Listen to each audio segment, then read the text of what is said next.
Un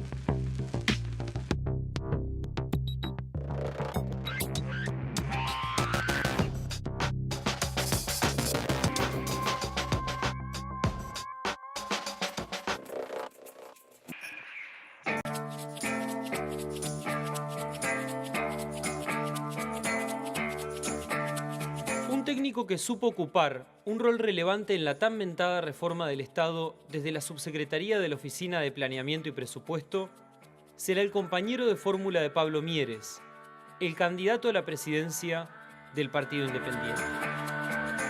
Distanciado del Frente Amplio por lo que considera una oportunidad perdida en la tarea de profesionalizar y despolitizar la gestión pública, Conrado Ramos se incorporó al Partido Independiente en mayo de 2013. Autoproclamado socialdemócrata, este doctor en ciencia política es visto en tiendas independientes como un puente de plata hacia una izquierda disconforme, más recostada en la gestión que en la ideología. Esa apuesta que muchos en el Partido Independiente consideran clave para el caso de que el Frente Amplio no obtenga mayorías parlamentarias en octubre, ha llevado a este pequeño partido a presentarse como la bisagra entre dos bloques mayoritarios y a definirse, de un tiempo a esta parte, como la otra izquierda. No se avanza con vigor y con potencia hacia la gestión por resultados y al presupuesto por resultados. Tenemos organismos centrales de coordinación y coherencia de políticas muy débiles. Por lo tanto, las políticas no son coherentes ni fuertes.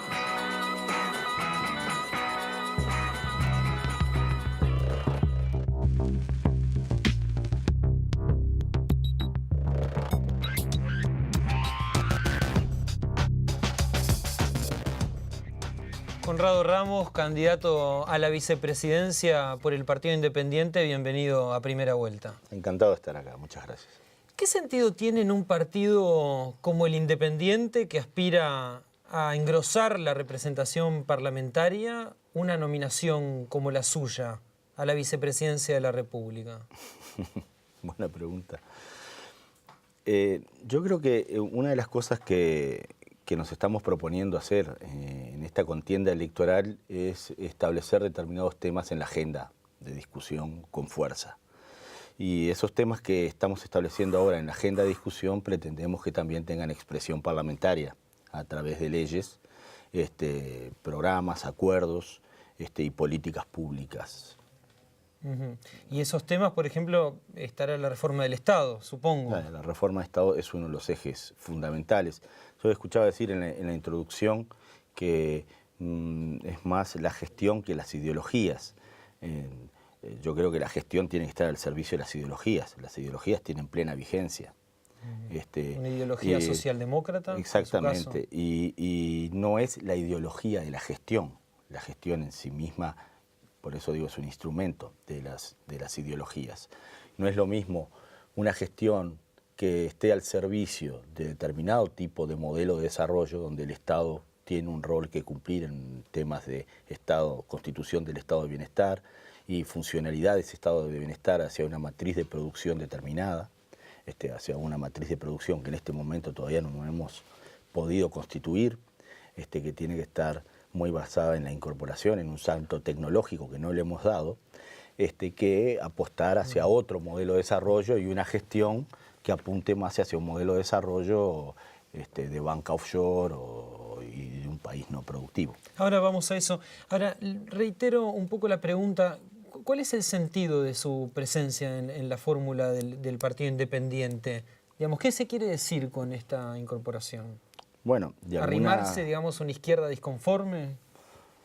De alguna forma podría ser en parte arrimarse a una izquierda disconforme, pero también tratar de tener un canal de comunicación complementar con Mieres, complementar el discurso que viene ofreciendo Mieres y también sus representantes parlamentarios, ¿no? Iván Posadas y Daniel Radillo, ser una voz más en ese equipo, en ese conjunto de personas y además los técnicos que vienen trabajando también, que pueda expresar y ser vocero y un canal de comunicación de determinadas ideas. Yo creo que es eso fundamentalmente. Yo no soy un político profesional, no soy alguien que puede tener una actividad importante en la maquinaria política barrial o de grupos de presión o empresariales o se sindicales. Podría preguntar, ¿para qué vota este político si se presenta como un político que no tiene aspiración a una carrera política? Pero es un político que tiene, en la política. es un político que tiene una aspiración de que un partido político en el Uruguay, que en este momento tiene una mínima representación parlamentaria, engrose su representación y pueda tener un rol más decisivo en los proyectos de desarrollo de este país a futuro. ¿No es muy rebuscada, digamos, esa definición? Podría serlo. Podría serlo. Ramos, ¿qué base social representa el Partido Independiente? Eso. La base social del Partido Independiente. Yo no tengo estudios a mano, a pesar de ser politólogo, sobre cuál es la base social. O sea, empíricamente una contestación basada en una fundamentación empírica sobre la base del Partido Independiente. El Partido Independiente, yo lo he repetido en otras oportunidades, es un partido de ideas. Al ser un partido de ideas, no es un partido que sale a prometer recetas y doctrinas fáciles, e inclusive de fácil comprensión. Por lo tanto, yo supongo que la base social del Partido Independiente es, podríamos calificarlo, quizás el grueso pueda estar en una clase media, obviamente no es una clase empresarial, como nos han dicho, Asamblea Popular nos ha calificado de un grupo de empresarios, ojalá fuera así, pero no lo es, un grupo de empresarios, yo creo que es una comunidad política donde importan mucho el mensaje y las ideas que se transmiten. O sea que, digamos, más que las promesas electorales fáciles. No representa, digamos, a la clase trabajadora. Yo creo que a la clase trabajadora también puede representar el Partido Independiente, no masivamente. Si representara masivamente a la clase trabajadora tendría otro porcentaje de la población. Ahora, llegarle a la clase trabajadora es un objetivo claro de todo partido político. Yo creo que si no se cuenta con llegarle a la clase trabajadora, se está perdiendo no solamente una importante base electoral, sino que además no se estaría creyendo que es un proyecto realmente alternativo y de izquierda. Se lo pregunto, ¿no? Porque un proyecto de izquierda sin una clase trabajadora no tiene sustento. Llama la atención que en el preámbulo del programa de gobierno del Partido Independiente se habla de un corporativismo sindical que, digamos, al calor de la defensa de los intereses de los trabajadores, dice, transgrede permanentemente los límites de la vida gremial para transformarse en un auxiliar del partido gobierno, denostando y descalificando a la oposición y contribuyendo a la segmentación Y eso no política. va en absoluto contra la clase trabajadora, va contra la aristocracia obrera, que es una cosa muy distinta a la clase trabajadora. Ahora, ¿tan malo ha sido a su entender el papel del PIT-CNT? Yo no digo que haya sido tan malo el rol del PIT-CNT, que han habido desbordes sindicales claramente, donde se confunden el rol del gobierno representativo por la representación de los intereses corporativos.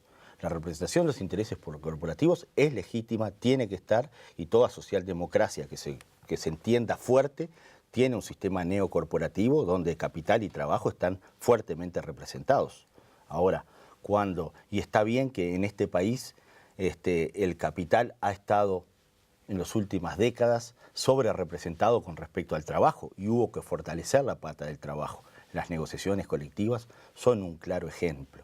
Ahora, otra cosa es cuando el aparato sindical empieza a tomar funciones que son propias de los políticos y del gobierno representativo. Por ejemplo, en la educación, y en la educación con mucha claridad, han habido, primero, diría, no es un tema de echarle solamente la culpa al aparato sindical, tampoco. Ha habido debilidad en la toma de decisiones políticas y en el liderazgo político que se tiene que tener para diseñar e implementar determinadas políticas públicas. Ante esta debilidad es mucho más fácil que los desbordes que se pueden tener desde la representación corporativa sindical aparezcan. Ahora, ¿usted habla de debilidad, por ejemplo, en el sentido de haber incluido a los trabajadores en la conducción de la enseñanza? No, no necesariamente. Podría ser una debilidad. Algunos, es un tema a discusión, ¿no? Yo no creo que porque estén representados en el gobierno de la enseñanza se hayan trabado las reformas educativas. No estoy diciendo ni que esté bien ni que esté mal. Yo en ese sentido tengo muchas dudas al respecto si es algo que está bien que así ocurra o no. Podría pensarse también que tienen sus mecanismos de participación a través de otras instancias. ¿Y dónde ves el problema del corporativismo sindical? El problema entonces más grande viene por la debilidad que se tiene en la formulación y el diseño de políticas de cambio estructural, por ejemplo, en el subsistema educativo. Claro, pero nosotros estamos hablando del aparato sindical, digamos. Sí. Usted me estaba hablando del aparato sindical, entonces la pregunta venía a cuento de por qué esos desbordes sindicales, a qué obedecen o dónde los ve reflejados, si no es en la participación en la conducción. Te puedo dar ejemplos de ACE. En ACE también hay representación sindical. ¿Y qué tiene que hacer el sindicato designando, o en el CIRPA? ¿Qué tiene que hacer el sindicato designando autoridades en los centros, por ejemplo, en directores en los centros de reclusión penitenciaria adolescente? ¿Por qué es el sindicato el que interviene en esas designaciones? Eso no tiene nada que ver con la representación de los intereses sindicales. Yo sé que Rubén Villaverde, me consta, que ha tratado y el directorio del CIRPA ha tratado de cambiar esta situación y empezar a tomar las riendas de la institución. Pero son lógicas corporativas sindicales de mucha data y que vienen arrastrándose. Esos son desbordes sindicales, digo, para contestar con mucha claridad tu pregunta, ¿no? Ahora, ¿qué incidencia tienen en el funcionamiento, digamos, general del PIT-CNT estos desbordes? Yo creo que en el PIT-CNT, o sea, una cosa es los desbordes que aparecen y otra cosa es calificar al PIT-CNT en su conjunto y la representatividad que tiene el PIT-CNT. Yo creo, una de las cosas que me parece que pueden estar ocurriendo, así analizando estos temas de los desbordes sindicales, es que el propio gobierno, la propia actuación del gobierno no ha favorecido a los grupos más moderados del PIT-CNT. Cuando se negocia y se obtienen ventajas de políticas públicas, los grupos más radicales del PIT-CNT desfavorecen a los grupos más moderados. Un caso típico es ADEOM. Entonces, el PIT-CNT yo creo que ha cumplido una buena gestión en el tema de representación de los intereses de la clase obrera. El problema está en la correlación de fuerzas al interior del PIT-CNT. Y cuando el gobierno no favorece en ese sentido el accionar de los sectores más moderados, los sectores radicales se comen las representaciones en determinados ámbitos de representación del PIT-CNT. ¿Y en ADEOM nada más o en algún otro sindicato más de radicalismo? Podemos verlo en la educación, podemos verlo en la salud. Han habido distintos ámbitos en los que dentro de algunos tú sabes que dentro de los ministerios hay también distintas agrupaciones. Pero no es algo generalizado que ustedes perciban. Yo no creo que sea algo generalizado. Lo que creo es que es un tema de correlación de fuerzas.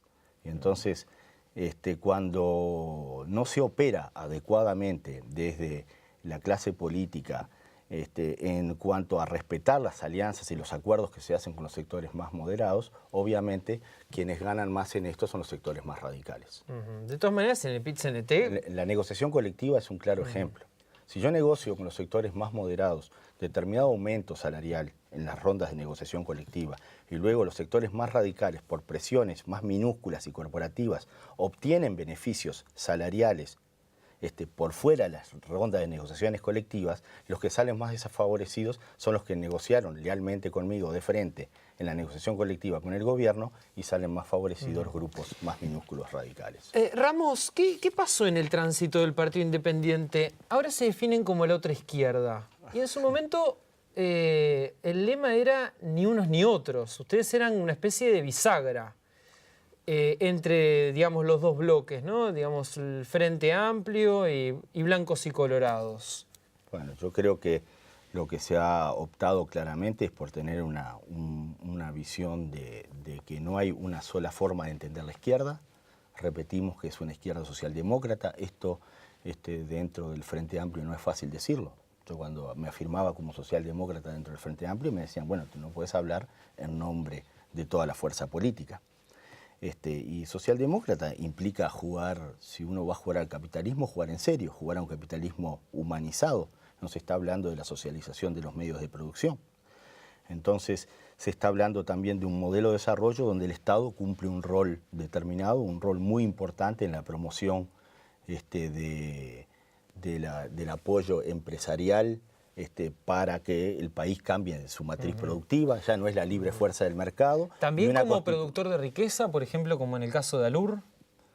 El caso de Alur, bueno, ahí es donde yo te decía que como político me parece que cuando se habla mucho de renovación, ¿no?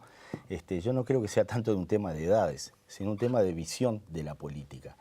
Y permitirse la capacidad o permitirse el espacio para reflexionar públicamente sobre ciertos temas y no ser tan tajante en la definición sobre una cosa o la otra. Yo creo que nuestras empresas públicas en este último periodo de gobierno tienen un problema de sobreendeudamiento. Ahora el tema es, ese sobreendeudamiento, ¿en qué medida está justificado o no?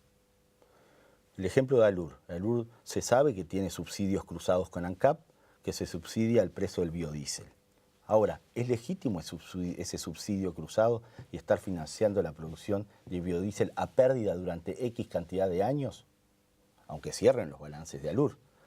Sabemos que la compra más alta del biodiesel por parte de ANCAP hace que cierren las cuentas de Alur. Ahora, quizás es legítimo hacerlo. Si eso va en favor de un país industrializado, va a ser un motor de desarrollo de otras actividades y va a producir encadenamientos, y en el mediano y largo plazo esa producción de biodiesel podrá ser competitiva, creo que es una inversión legítima. Creo que eso es muy prematuro hacer un análisis sobre esto. Hay distintas opiniones políticas. Yo me permito tener dudas al respecto. Lo invito a hacer una... Quizás eso no es la mejor, como tú decías, quizás no es la forma tradicional de hacer política, y así como tú arrancaste preguntándome, ¿y eso no es un poco complejo? Y bueno, sí, son las complejidades. Conrado Ramos, lo invito a hacer una pausa en Primera Vuelta.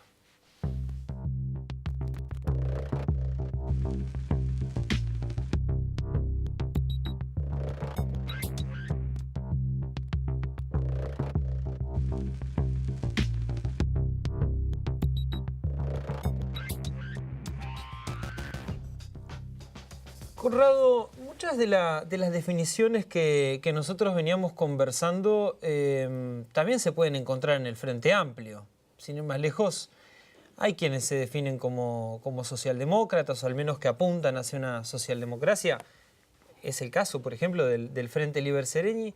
Ahora, la pregunta que mucha gente puede hacerse es, ¿para qué voy a votar la fotocopia si tengo el original?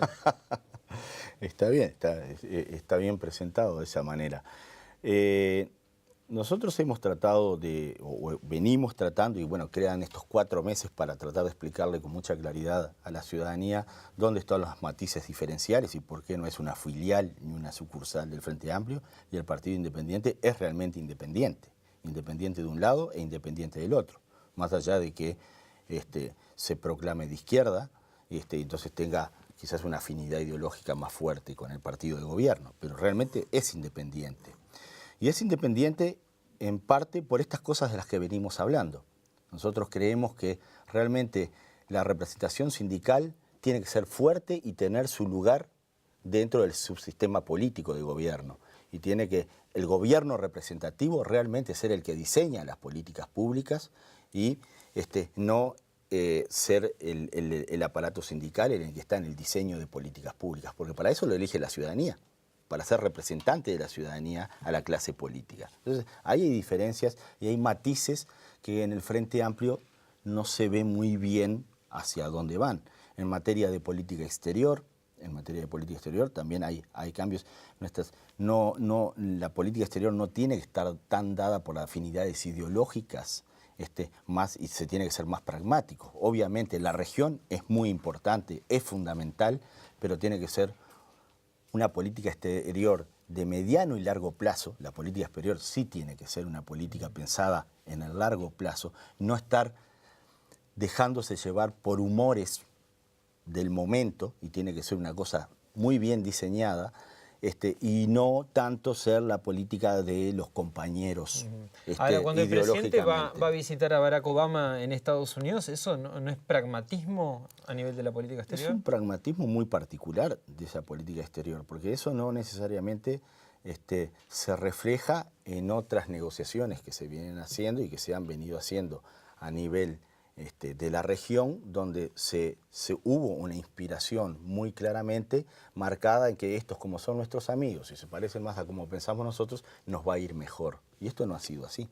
Entonces creo que se tiene que ser mucho más pragmático en ese sentido. Luego, no quiere decir que cuando unas cosas fracasan se apelan a otras. Es decir, lo que yo veo es una política mucho más orientada a cuestiones ad hoc, del momento, más que una planificación de mediano y largo plazo. Pero no lo veo solo en política exterior, lo veo en muchas políticas públicas. Y eso es una de las diferencias grandes. Precisamente en el programa del Partido Independiente, una de las menciones que se hace es a la Alianza del Pacífico. Y allí se propone la incorporación de Uruguay a este grupo, a esta Ahí lo que se organización. propone es negociar abiertamente. Nuestro experto, que es Marcel Baillant, de grado 5 en el Departamento de Economía de la Facultad de Ciencias Sociales, lo que está asesorándonos permanentemente es en tener el espíritu abierto a negociar tanto en el Atlántico como en el Pacífico. Un paso más que el que ha dado el gobierno en asociarse, digamos. O por lo menos redoblar los esfuerzos en ese tipo de cosas. Eso no quiere decir cejar los esfuerzos por conseguir cuestiones dentro del Mercosur. Claro, pero no es compatible la Alianza del Pacífico con el Mercosur. No es compatible en la medida de que no se siga negociando que Uruguay pueda hacer acuerdos como lo ha hecho con México. Bueno, en México tenemos un tratado de libre comercio. Ahora, y fue una negociación bilateral y se pudo hacer dentro de las normas. Claro, pero el y las Mercosur reglas del excluye digamos, en la medida que seamos débiles negociando hacia adentro. Uruguay no va a negociar por su tamaño. Tiene que negociar por su prestigio, su institucionalidad y ser un fuerte negociador. Ahora, En la medida Conrado, que no, todos los países que forman parte de la Alianza del Pacífico tienen un TLC con Estados Unidos, ¿no? sí, tienen un TLC con Estados Unidos, pero eso no quiere decir necesariamente excluir tampoco. Cuando se discutió el TLC, y yo estaba en la administración Vázquez, no teníamos ni siquiera marcado una agenda doméstica. No sabíamos cómo enfrentarnos a negociar un TLC. El TLC no hay que descartarlo por cuestiones ideológicas, ¿no? Un TLC es malo de por sí. Un TLC no es malo ni bueno. Un TLC depende de las capacidades que tengamos nosotros. Primero, para saber qué agenda doméstica queremos perseguir, cuáles son las cadenas productivas que vamos a impulsar, cuáles son los bienes sensibles que queremos proteger. ¿Vamos a proteger clones en la industria farmacéutica o vamos a proteger la computación? ¿Qué es lo que vamos a realmente a proteger como bienes sensibles? Y eso implica generar capacidades de conocimiento de comercio exterior. Se creó la unidad de comercio exterior dentro del Ministerio de Relaciones Exteriores. Bueno, y se están haciendo esfuerzos por fortalecer esas capacidades. A partir de fortalecer esas capacidades y conocer bien la agenda doméstica interna que se quiere establecer, empezar a ver hasta dónde uno tiene el pulso firme para poder negociar la agenda externa. ¿Pero sería conveniente para el Uruguay avanzar en un TLC con Estados Unidos? En las condiciones en que Estados Unidos planteó en el último negociación que se hizo durante la administración Vázquez, no. Claramente, esas condiciones no cambiaron. Claramente no fue, y ahora están aún menos dadas. Eso no quiere decir no estar preparando negociaciones con el mundo abiertamente, así como con la Alianza del Pacífico, otras negociaciones. Se viene una negociación muy fuerte con la Unión Europea, del Mercosur con la Unión Europea. Por lo tanto, todo lo que tiene que ser preparación de lo que pueda ser la apertura del Uruguay a un mundo, no hay que descartarla a priori. Que estén dadas las condiciones ya de un ingreso, no nos lo están dadas. Eso no quiere decir trabajar para ello. En la gira por todo el país que el no partido... sé si fui... sí, está claro. En la gira por todo el país que el Partido Independiente está comenzando, que lleva el título Cambiar sin volver atrás. Claro. Es un eslogan que refiere mucho, disculpa la interrupción, pero es un eslogan que refiere mucho a decir, bueno, cambiar determinadas cuestiones que hoy en día nos están dando. Por ejemplo, este tema de no se puede seguir generando y diseñando la política pública y repartiéndose los cargos de gobierno en cuotas políticas exactas según las fracciones. Esto hay que cambiar una forma de entender la política, la praxis política en este país, y es necesario discutir estos temas, no meterlos ahora, abajo. ¿sabe que cualquiera le podría decir, qué tiene de mal que un político con votos tenga un cargo? No, en la medida que puede tener mucho de bueno y mucho de malo. De por sí no es malo. Es malo que el político, el mérito que tenga para tener un cargo es pertenecer a una fracción. Si tú vas a dirigir este programa y no tenés ni idea de periodismo, pero perteneces a una fracción determinada y por lo tanto hay que quedar bien con esta fracción y tú sos la persona que tenemos para apelar y vas a conducir esta entrevista sin conocimiento ninguno de cómo conducir la entrevista, es muy malo. Claro, pero eso es periodismo. Es muy malo la para política, la calidad. Sin embargo, los votos pesan muchas veces, ¿no? Bueno, pesan, pero hay que hacer una ecuación entre el peso de los votos. Es decir, en el diseño de la política pública, el peso del voto no puede ser mejor, no puede pesar más que la calidad de la política pública. Lo que hay que hacer es tener una armonización entre la lógica de los partidos y de los políticos, que es buscar votos, con la calidad y el diseño de la política pública. Si nos vamos, si ponemos en la balanza todo el peso sobre el reparto, no lo estoy diciendo yo solamente, yo ahora estoy escuchando voces dentro del Frente Amplio que están saliendo también a cuestionar el tema del reparto de las cuotas partidarias. Por suerte lo estoy empezando a escuchar. No lo veo en el programa, no lo veo que sea un tema de discusión, hay como un tema de, bueno, en este tema no pudimos avanzar, no están las condiciones, no están los incentivos, somos una maquinaria política que en realidad tenemos que seguir recompensando a nuestros militantes y por lo tanto no tenemos los incentivos adecuados como para poner este tema arriba de la mesa. Pero este tema, que no es solamente el tema de reforma de Estado como un pilar más al lado de la reforma de la educación, de la salud, de la seguridad o de la inserción internacional, es un tema transversal, es un tema que está afectando la calidad de todas las políticas sectoriales. Ramos, entre sus cuestionamientos, dijo no tener claro si el actual gobierno tomará los vicios que tienen las democracias populistas del continente o si en cambio tomará el rumbo de un partido programático. ¿A qué obedece? Esto que estamos hablando es un ejemplo. Precisamente. Ahora, ¿a qué obedece tanta incertidumbre sobre el rumbo del Frente Amplio? Porque uno lo escucha a Tabaré Vázquez y habla de un partido de centroizquierda, anuncia varios meses antes a su ministro de Economía. Cualquiera le podría decir, bueno, más previsible que Vázquez, difícil. Pero Vázquez, a ver, escucho a Constanza Moreira y no dice exactamente lo mismo. Y tiene una porción del electorado frente amplista que es representativa, es importante, no es menor.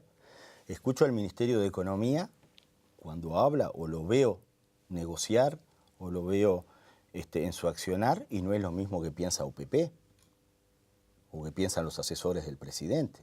O sea, yo creo que no soy el único en este país que se abre la cuota de duda de cuál va a ser el rumbo que va a tener el próximo gobierno. Pero no sé si Tabaré Vázquez ¿tanta va a tener... incertidumbre como para plantear una disyuntiva entre populismo, digamos, y pragmatismo? Y esto que estábamos hablando de las cuotas de participación sindical que extralimita la legítima defensa de los intereses de los trabajadores y apunta más a participar en temas que son propios de la democracia representativa, es uno de los temas. El otro de los temas que está planteado y a mí me genera muchas dudas es hasta dónde esa presión de la cuotificación de fracciones puede afectar, qué peso puede llegar a tener, no sé, el liderazgo de Tabaré Vázquez como para poder manejar los distintos intereses que manejan las distintas fracciones, que son bien distintos dentro del Frente Amplio. Se necesitan además, no solamente en un escenario, aún en un escenario de mayorías absolutas, se necesita el acompañamiento de las fracciones y las negociaciones en ese tipo. Y si uno estudia, yo creo que es evidente, se han dado señales evidentes donde la expresión de las distintas fracciones del Frente Amplio no siempre apuntan en una misma dirección. Y eso también está establecido, tú has leído el programa del Partido Independiente, yo también he leído cuestiones de programáticas del Frente Amplio donde aparece una cosa muy lavada, en el sentido que todavía no sé muy bien cuáles son en materia de desarrollo productivo, también hay grandes expresiones de deseos, está bien, los programas tienen que ser un poco eso, pero todos sabemos que son compromisos entre distintas tendencias y fuerzas que están en disputa. Claro. Conrado, una de las ausencias precisamente en el programa del PI es el tema de la agenda de derechos. Hasta ahí nomás ausencia. Hay frases, hay partes que yo creo que son insuficientes aún donde se habla de políticas inclusivas y la agenda de derechos. Pero digamos que cosas más generales, pero no ha sido, reconozco que no ha sido un fuerte y bueno, yo sí soy un firme defensor de la política de derechos y las políticas inclusivas. ¿Y por qué no es tan fuerte, digamos, en el Partido Independiente esta agenda de derechos? Quizás por una falta también es un partido pequeño, es un partido que obviamente no es fuerte en todas las dimensiones. No es un partido que se esté proponiendo ya gobernar en el próximo periodo de gobierno. Es un partido que está en construcción y se tiene que ir haciendo fuerte en distintas dimensiones. Y obviamente no es equilibrado el manejo que se hace no es equilibrado. Es muy difícil encontrar en una plataforma programática el tratamiento equilibrado de todos los temas. Y depende las fortalezas que tenga cada partido para poder tratar de técnicos, me refiero en ese sentido, para tratar los distintos temas. Ahora, yo creo que en temas de cuando se ha discutido la despenalización del aborto, cuando se ha discutido la despenalización del consumo de marihuana, el Partido Independiente ha tenido una actitud muy liberal, si se quiere, en ese sentido. En la despenalización del aborto, Iván Posada jugó un rol fundamental para viabilizar el proyecto de ley de despenalización del aborto, o sea que hay un interés y ha habido políticas. El diputado Radío votó en contra, ¿no? Ahí hubo como dos miradas, digamos. Pero justamente, pero sin embargo el Partido Independiente autorizó a Iván Posadas a trabajar muy fuertemente a favor de la ley. ¿Marihuana? Y en marihuana también se trabajó. Radío hizo una exposición muy fuerte a favor del tema de la despenalización. No se estaba de acuerdo con el tema del Estado productor directo de los cultivos y por lo tanto y como el Estado no produce, muy bien, no va a producir marihuana muy bien, según la ley Ramos. No, el tema en las farmacias de la distribución, no de la producción sino de la distribución. El Estado no es un agente que esté dedicado a hacer esas cosas y no tenemos garantías de que lo haga bien. Entonces, creo que ahí... Ahora, permítame decirle que no va a ser el Estado el que distribuya, sí, ¿no? Sí, ya como en las farmacias. Que distribuya la farmacia. El Estado tiene una función de control, digamos, en el tema de la ley de marihuana. No, lógicamente las farmacias no son estatales. Yo lo digo en ese sentido. Sí. En el caso, por ejemplo, de la cocaína, ¿usted es partidario de regularla? ¿Otras drogas? Fernández Huidobro ha hablado, por ejemplo, en ese sentido. No, yo creo que drogas más duras es todo un tema. Yo creo que no estamos preparados como sociedad como para la regulación en el sentido de la marihuana con drogas más duras que la marihuana. No es porque sea partidario de una actitud más represiva y penalizante de las cosas, pero creo que tiene que haber contextos y de ciertas madurez institucional y de la sociedad como para poder avanzar en este tipo de cosas. Lo mismo en otras cuestiones que tienen que ver también con temas represivos. Por ejemplo, yo no soy partidario de que las cuestiones de seguridad ciudadana se logran y se logra una mayor éxito por una inflación normativa. Creo que hay que trabajar muchísimo, pero muchísimo, en los temas de profesionalización de la rehabilitación. Ahí Y tenemos no tanto debes. hincapié en la represión, por ejemplo. Y no tanto hincapié en la represión. Yo creo que las inflaciones normativas, inclusive creo que tenemos que avanzar en temas de derechos, los derechos compensatorios a las víctimas. Yo cuando vivía en Alemania, hay toda una tendencia que se llama el derecho reflexivo y los derechos compensatorios. Muchas veces la víctima lo que quiere es que se le pida perdón el victimario por lo que se ha hecho. No digo que esto alcance, porque si no el día de mañana se puede interpretar que estoy diciendo que alcanza con que se le pida perdón a las víctimas y que no haya que profesionalizar el aparato represivo o lo que tiene que ver con las instituciones cuando tiene que haber una internación. Pero lo que digo es que hay que trabajar paralelamente, no solamente apuntar en un tema de mayor inflación normativa de la penalización, sino también apuntar en medidas alternativas y además en profesionalización de la rehabilitación, que creo que estamos a años luz de poder trabajar bien tanto en adultos como en menores infractores. Lo invito a hacer una nueva pausa en Primera Vuelta. Dale, perfecto.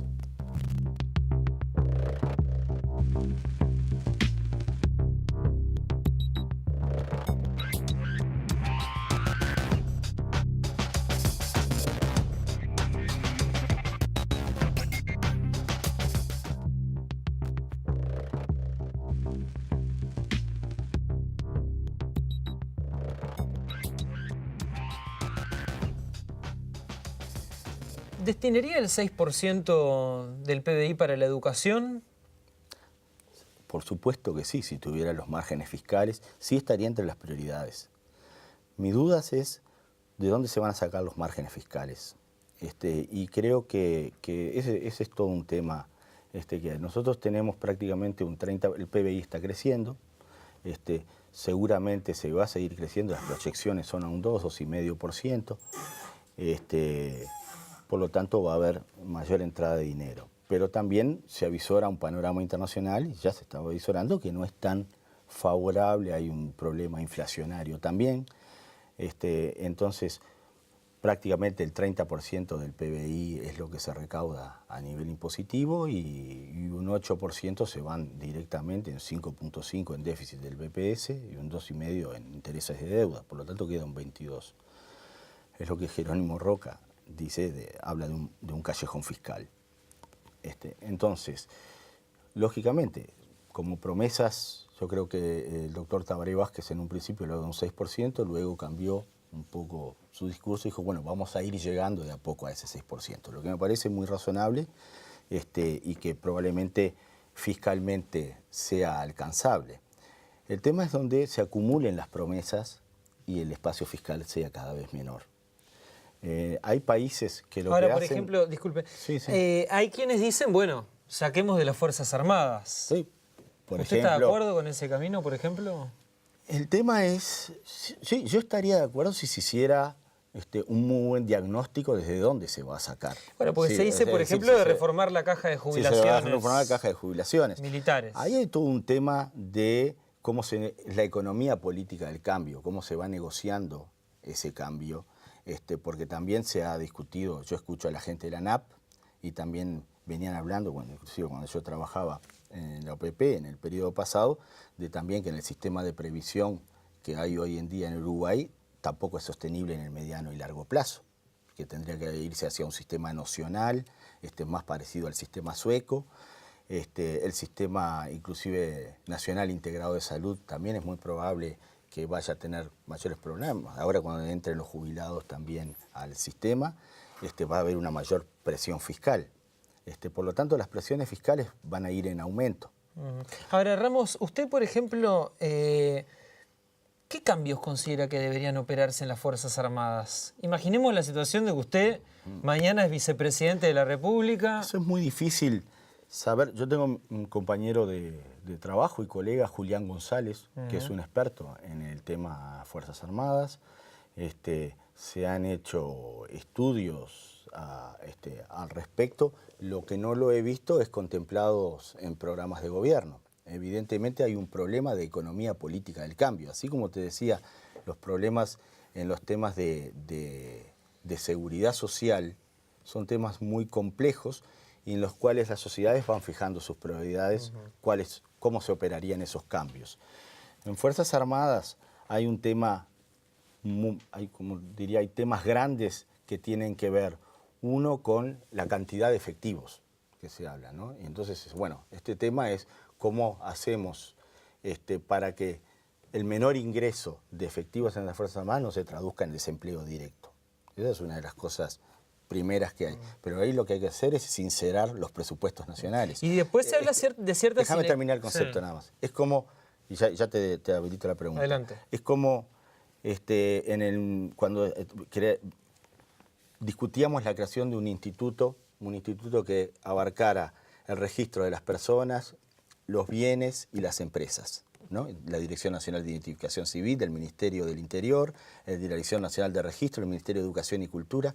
Uno de los problemas grandes es que si tú le sacás esas direcciones nacionales a estos ministerios en parte financian otras actividades deficitarias a través de estas unidades ejecutoras que son recaudadoras. O sea, hay un tema, con esto quiero decir que hay un tema de sinceridad y transparencia fiscal hacia el que hay que avanzar y que es muy difícil avanzar cuando hay otras prioridades a nivel nacional. Y, por ejemplo, es decir, si yo le saco la Dirección Nacional de Identificación Civil al Ministerio del Interior, evidentemente le estoy sacando una Ahora, se ha cuestión hablado, por ejemplo, de sacar militares del Ministerio de Defensa y que esos militares vayan a cumplir tareas en el Ministerio del Interior. Bueno, yo ahí no estoy en absoluto de acuerdo, así como tener una policía militarizada. No creo que sean las soluciones. Justamente cuando hablamos de profesionalizar, además no es que exista tampoco un déficit de efectivos en el Ministerio del Interior. El problema ahí es un tema de profesionalizar mucho más el Instituto Policial. O sea, no hay temas de déficits, que lo sí hay en otros lugares del Estado, de sobra falta. Ahí no creo que haya un tema, o por lo menos los análisis que he leído y las cosas que hemos venido trabajando, no hay un tema de sobra falta. Además, la preparación que se tiene para ser militar no es en absoluto la misma que se tiene para ser policía. Entonces, bueno, a veces se dice, bueno, el tema sería poderlos preparar e instruirlos.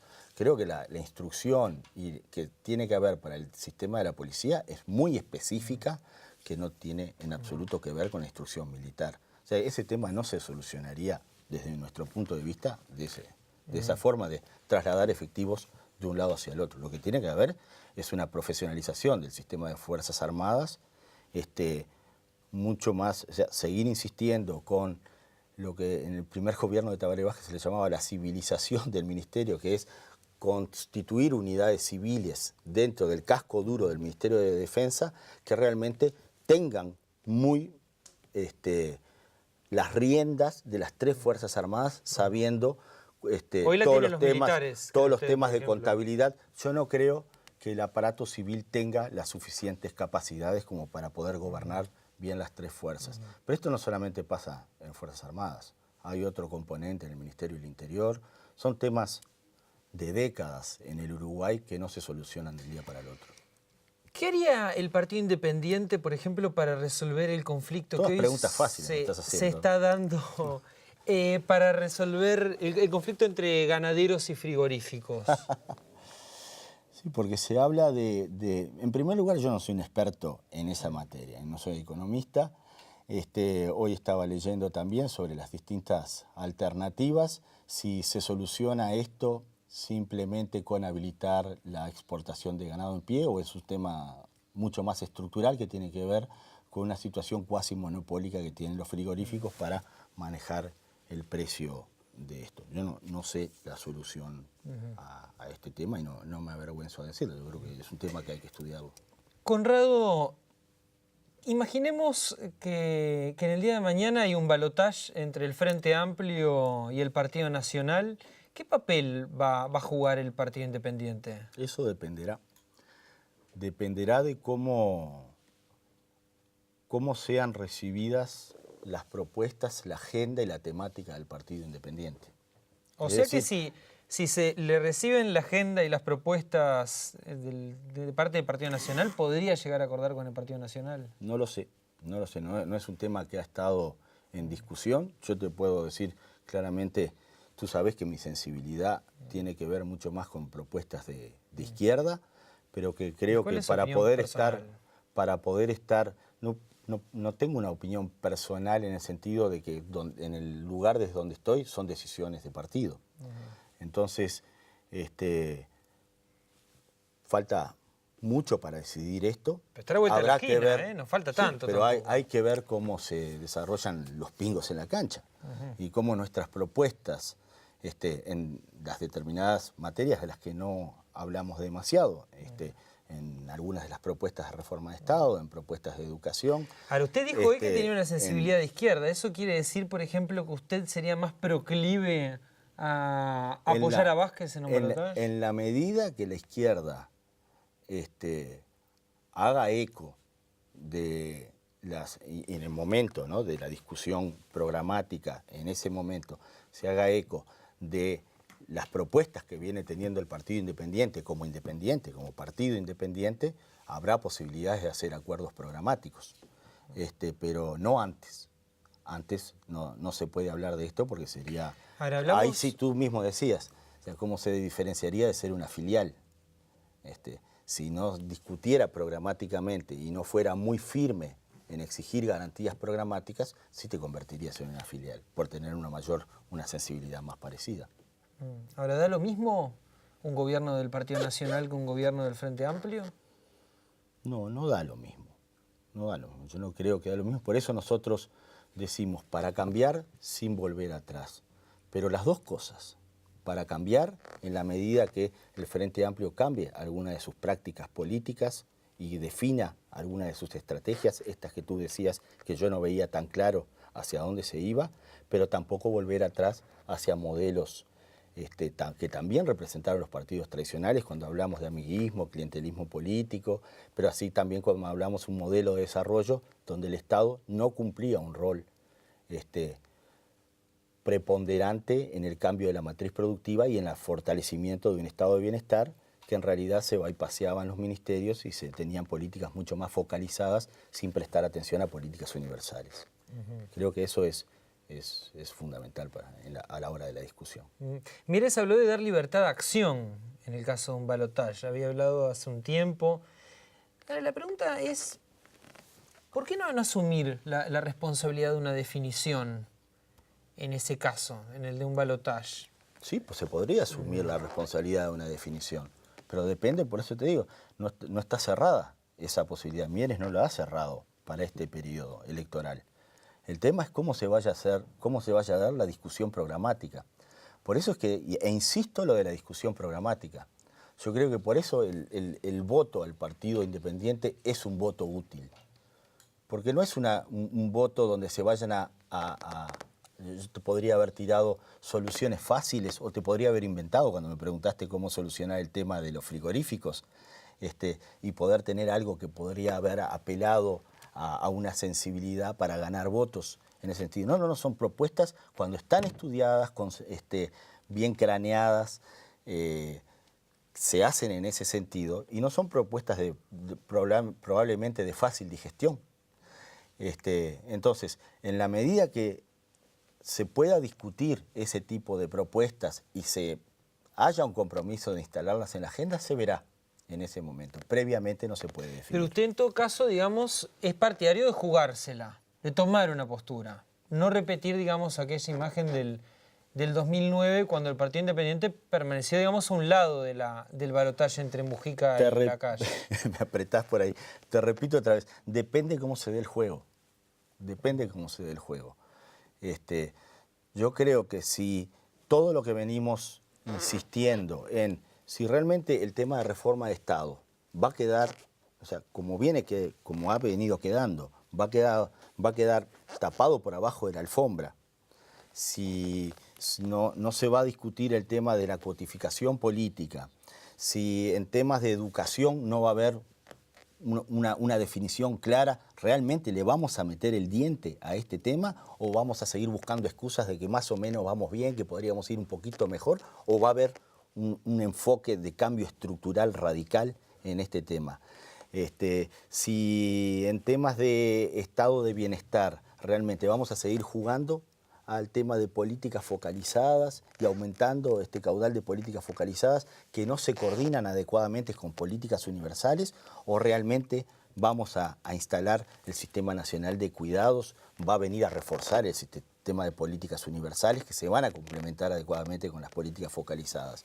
Si esas cosas tienen definición clara, explícita, yo no tenía ningún problema en mostrar determinadas adhesiones. Si estas cuestiones siguen en una nebulosa, bueno, ahí es mucho más incierto. Conrado Ramos, muchas gracias por acompañarnos en Primera Vuelta. No, gracias a ti y muy buena, muy exigente la entrevista.